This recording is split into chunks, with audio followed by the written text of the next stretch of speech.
Assalamualaikum warahmatullahi wabarakatuh. Salam sejahtera untuk kita semua. Alhamdulillah, eh, pada video pembelajaran kayak ini kita berjumpa pertama kali, wabil khusus untuk teman-teman paket C kelas 11 khususnya ya di PKBM Cendekia. Jadi melalui video pembelajaran ini kita akan mencoba membahas untuk materi kita di modul 6. Jadi di modul 6 ini nanti akan ada 3 unit. Dan di modul 6 ini dengan tema besarnya adalah Negeriku Subur Makmur. Untuk unit 1 adalah mengenali wilayah Indonesia saja. Jadi mohon teman-teman simak video pembelajaran kali ini dengan seksama dan semoga nanti di akhir video mendapatkan wawasan pengetahuan terbaru. Oke, kita langsung saja.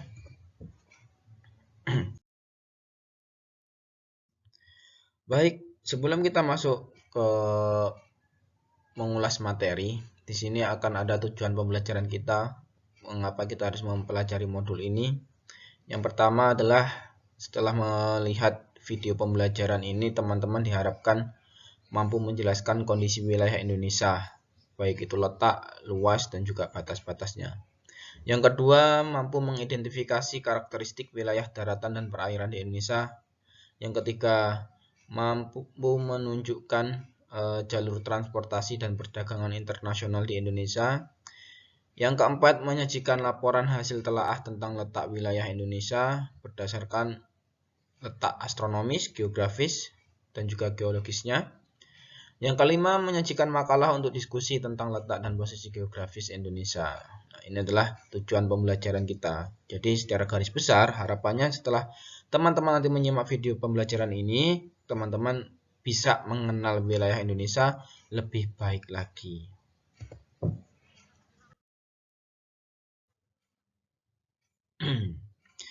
Baik ya teman-teman, untuk yang pertama, untuk mengenal Indonesia, ternyata Indonesia itu dikenal dengan negeri 3 daerah waktu. Apa itu maksudnya? Nah, perhatikan peta wilayah Indonesia berikut ini. Di sini teman-teman bisa lihat bahwasanya negara Indonesia untuk bagian bawah nih ya. Ini ada pembagian waktunya mulai dari WIB, WITA, dan juga WIT. Nah, ini adalah garis yang membagi untuk bagian waktu yang ada di Indonesia. Oke, lanjut ya.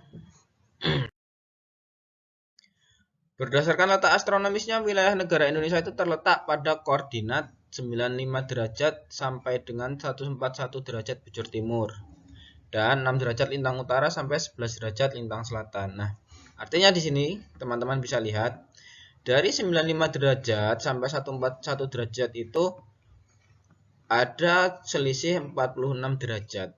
Sementara setiap 15 derajat itu punya selisih adalah 1 jam. Nah, 46 derajat ini kalau dibagi 15 itu adalah 3 dibulatkannya. Jadi di Indonesia makanya dibagi menjadi 3 bagian waktu. Mana saja kira-kira yang menjadi pembagian waktu di Indonesia itu? Sini. Di sini sudah ada tabelnya. Teman-teman bisa lihat mulai dari waktu Indonesia Timur itu lebih 9 jam lebih awal dari GMT. Wilayahnya ada Maluku Utara, Maluku, Papua Barat, dan Papua. Lalu yang kedua ada waktu Indonesia Tengah. Di sini 8 jam lebih awal. Nah, jadi dari timur ke tengah itu ada selisih 1 jam ya. Wilayahnya ada Bali, Kalimantan Utara, Kalimantan Timur, Kalimantan Selatan, Sulawesi, NTB, dan NTT. Dan yang terakhir ada WIB atau waktu Indonesia Barat. Selisihnya adalah 7 jam. Ada Jawa, Madura, Sumatera, Kalimantan Tengah, dan Kalimantan Barat. Nah, kenapa kok Kalimantan ini ada yang masuk tengah dan masuk barat? Karena dilihat dari pada letak geografisnya.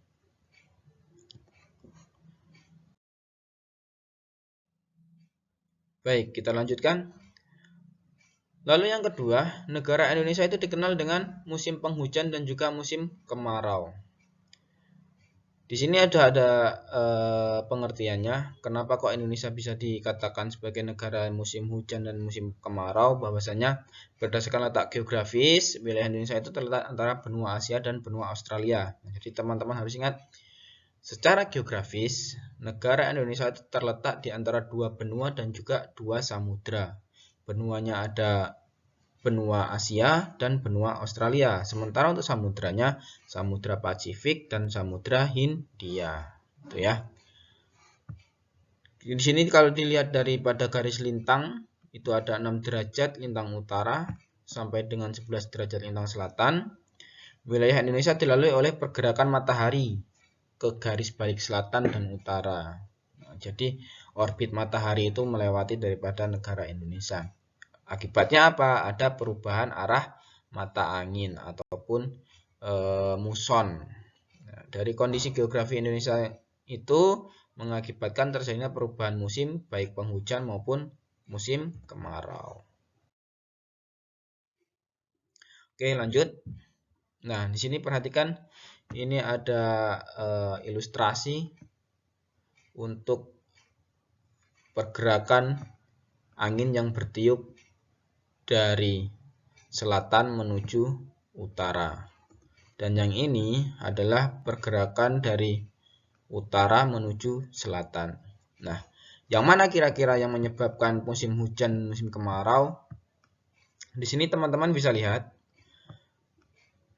ketika angin ini bergerak dari benua Australia ataupun arah selatan wilayah Indonesia menuju ke wilayah utara, ini yang menyebabkan terjadinya musim kemarau.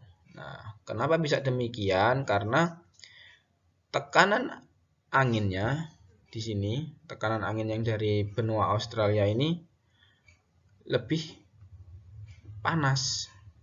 Nah, dia akan melintas Indonesia menuju ke wilayah utara, di mana di sini adalah menuju ke kutub utara yang lebih dingin. Makanya tekanan udara sini ini lebih panas, terus dari Australia melewati Indonesia menuju Asia sampai ke sini. Ini yang menyebabkan musim kemarau ketika angin atau udara bertiup dari benua Australia yang menuju ke benua Asia. Sementara sebaliknya, ketika angin ini bertiupnya dari benua Asia menuju benua Australia ataupun dari utara ke selatan, ini maka akan mengakibatkan terjadinya musim penghujan karena angin dari sini lebih dingin dan di sini lebih panas tekanan udaranya ya. Ini yang menyebabkan terjadinya musim penghujan.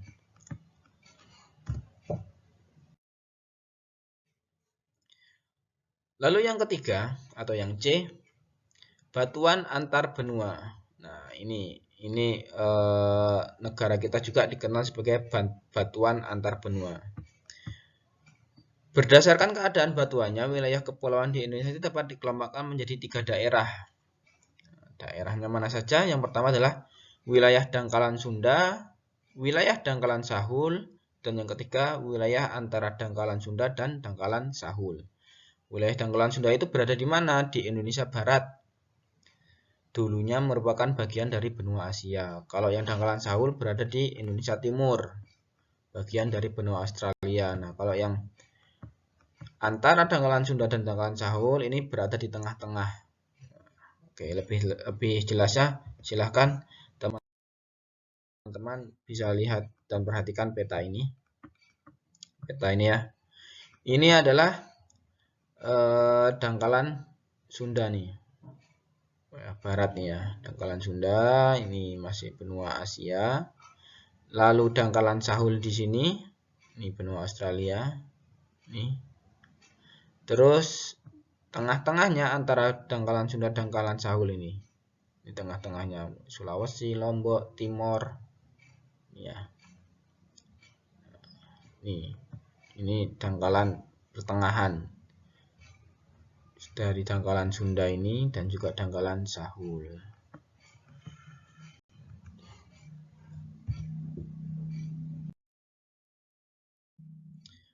Lalu yang D, negara Indonesia juga dikenal sebagai negara kepulauan yang paling luas. Ini salah satu yang terkenal dari Indonesia, dikenal sebagai negeri 1000 pulau. Bisa dilihat di sini, ini ada sebuah tabel yang mana ini merincikan provinsi, terus jumlah pulaunya. Di sini ada pulau yang sudah ada namanya atau teridentifikasi.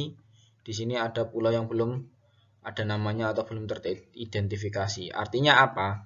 Bahwasanya pulau di Indonesia ini memang sangat banyak. Saking banyaknya pulau di Indonesia ini juga mengakibatkan banyak pulau-pulau yang tidak teridentifikasi. Nah, ini juga menjadi PR bagi pemerintah khususnya supaya apa? Supaya pulau-pulau tersebut tidak diklaim sepihak oleh negara-negara tetangga. Bahaya kalau seandainya pulau-pulau yang tidak teridentifikasi ini yang harusnya masuk di wilayah Indonesia terus diklaim oleh negara tetangga. Sementara pulau itu pasti menyimpan sumber daya alam yang juga berlimpah, gitu ya. Nih, kalau di Lampung bisa dilihat nih Lampung.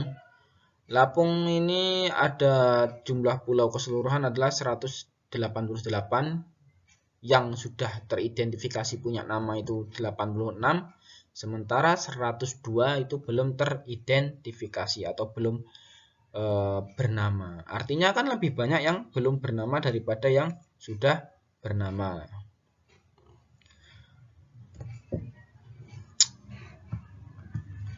Di sini ke tabel selanjutnya ada negara terluas di dunia. Ini berdasarkan luas wilayahnya ya. Jadi Indonesia menempati peringkat ke-7 negara terluas di dunia dengan luas wilayahnya adalah 5.193.250 km persegi. Ini luas wilayah Indonesia. Nah, ini untuk tabel selanjutnya adalah 10 pulau terbesar yang ada di Indonesia. Kalau diambil ranking 5 ini sampai sini, Papua, Kalimantan, Sulawesi, Sumatera, Sulawesi, dan Jawa. Terus ada Timor, Halmahera, Seram, Sumbawa, dan Flores.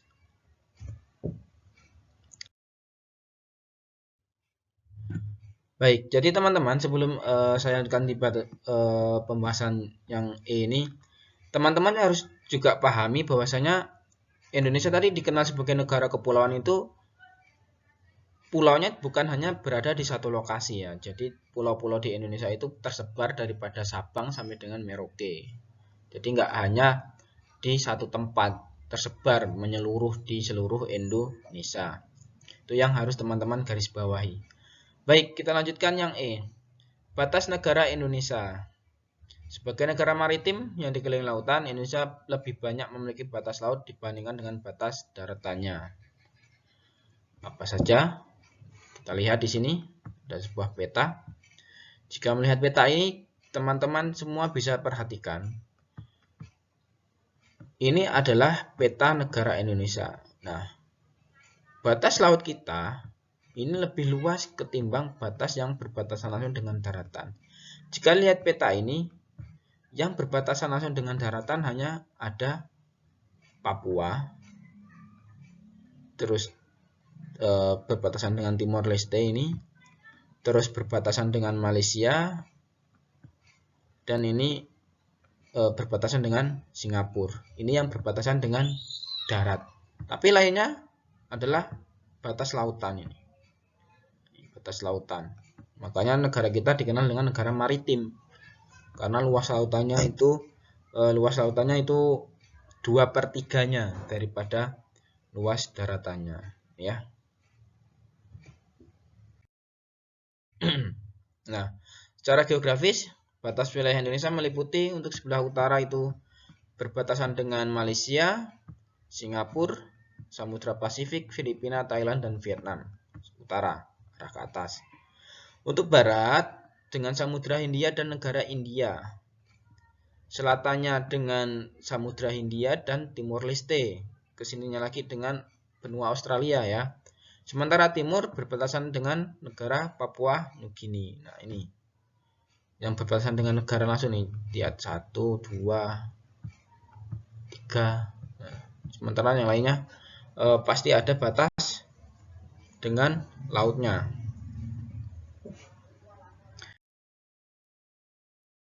Nah, itu tadi teman-teman pembahasan kita pada modul 6 unit pertama terkait mengenal wilayah kita Indonesia. Jadi dari awal tadi kita mengenal bahwa Indonesia itu adalah negara yang dikenal dengan 3 bagian waktu, ya, mulai dari WIB, terus ada WITA, dan juga WIT. Nah, dalam 3 bagian waktu itu ada selisih 1 jam setiap waktunya ya. Jadi dari WIB ke WITA itu selisih 1 jam, dari WITA ke WIT juga 1 jam. Tapi kalau dari WIB ke WIT itu selisihnya adalah 2 jam. Nah, setelah dikenal dengan 3 bagian waktu, Indonesia juga dikenal sebagai negara musim penghujan dan musim kemarau atau musim panas. Lalu Indonesia juga dikenal sebagai negara batuan antar benua. Terus negara Indonesia dikenal juga sebagai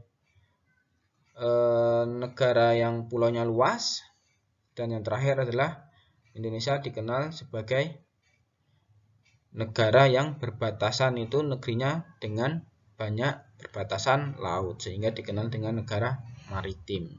Nah, untuk penugasannya ini ada 2 tugas, silahkan teman-teman bisa pahami tugasnya.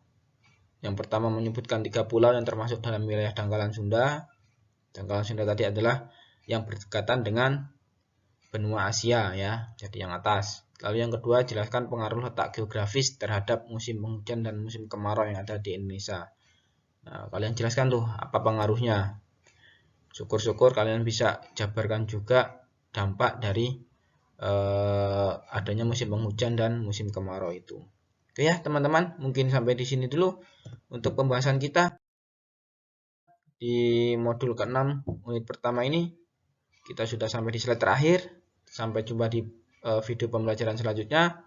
Tetap semangat belajar, jangan lupa fokus dengan tujuan teman-teman sekalian. Oke, assalamualaikum warahmatullahi wabarakatuh.